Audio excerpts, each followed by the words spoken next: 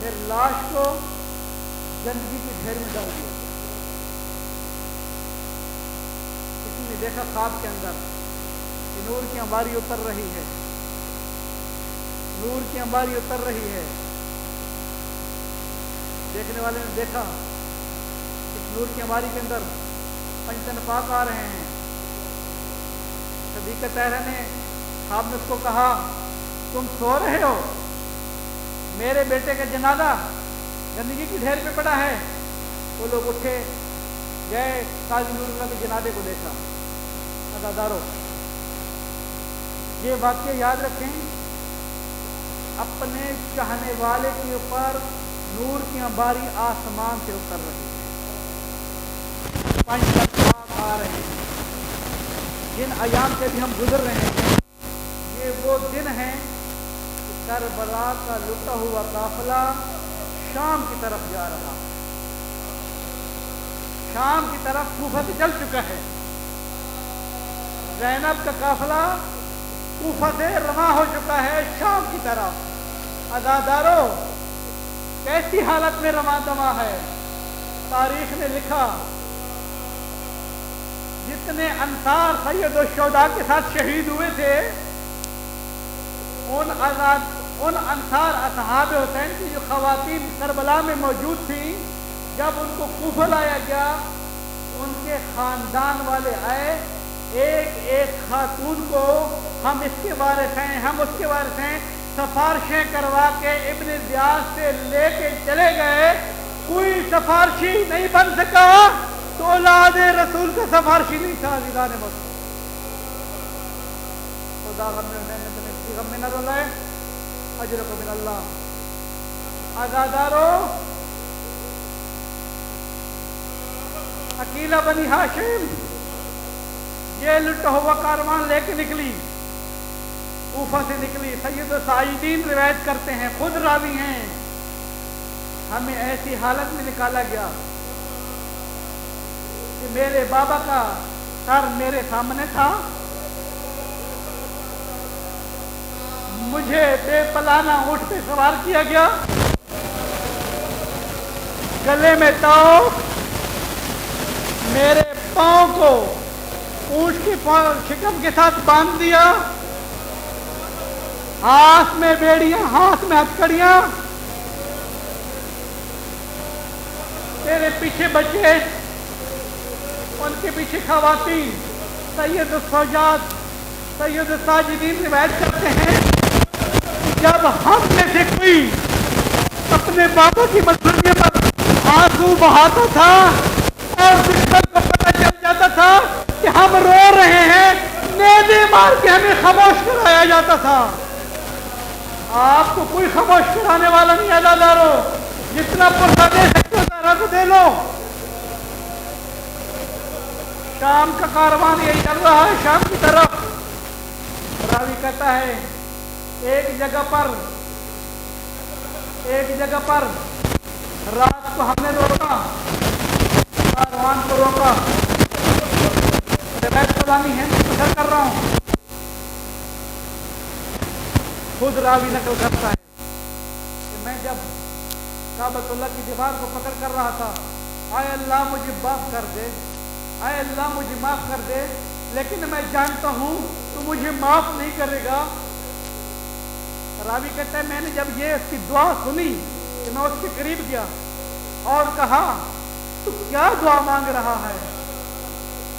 خدا بڑا غفور الرحیم ہے، تو کیا دعا مانگ رہا ہے؟ اس نے کہا میرا گناہ اتنا عظیم ہے کہ میں جانتا ہوں میرا گناہ نہیں بخشے گا خدا۔ اس نے کہا کیا تمہارا گناہ ہے؟ اس نے نقل کیا، ہاں میں تجھے سناتا ہوں۔ کہا جب کاروان کربلا شام کے راستے میں تھا، میں ان سپاہیوں میں سے ایک سپاہی